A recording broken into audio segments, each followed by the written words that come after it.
Ma thèse porte sur la conscience de soi et ses différents aspects, dont la mémoire autobiographique. Et on s'intéresse à ces aspects au sein de deux maladies qui sont la maladie d'Alzheimer et la maladie à corps de Lévy, qui est une maladie cousine de l'Alzheimer. Et on s'intéresse également à ces aspects dans le vieillissement normal.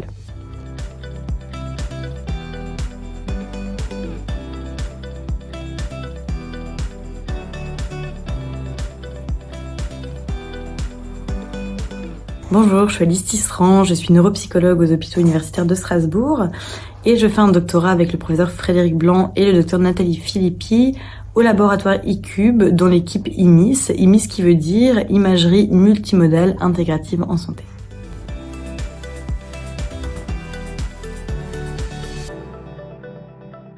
Ma thèse porte sur la conscience de soi et ses différents aspects, dont la mémoire autobiographique.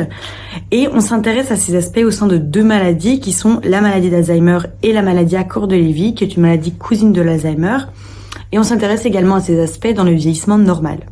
L'idée, c'est de mieux caractériser la conscience de soi et la mémoire autobiographique et de voir quelles sont leurs relations, mais aussi d'en identifier les substrats neuroanatomiques, c'est-à-dire d'identifier les régions cérébrales qui sous-tendent ces fonctions-là. On cherche à voir comment et pourquoi ces composantes sont affectées dans la maladie d'Alzheimer et la maladie à corps de Lévy, dans le but de mieux connaître, de mieux comprendre les changements comportementaux qui sont liés à ces maladies.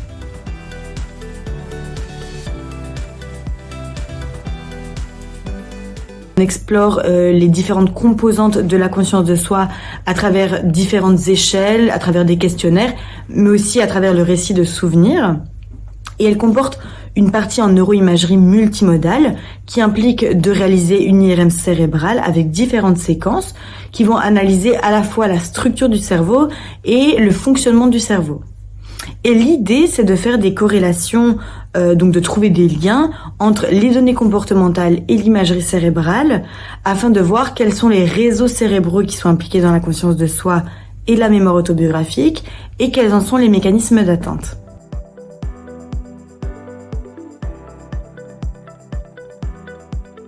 Cette étude, elle nous permettra également d'expliquer des changements qui touchent la personnalité des patients, et ce parfois dès les stades les plus précoces. Donc grâce à ces données, médecins et soignants pourront mieux expliquer les modifications comportementales aux patients et à leurs proches. Et enfin, on imagine qu'en caractérisant les altérations de la conscience de soi dans ces populations, on pourrait élaborer des prises en charge de remédiation cognitive centrées sur la conscience de soi.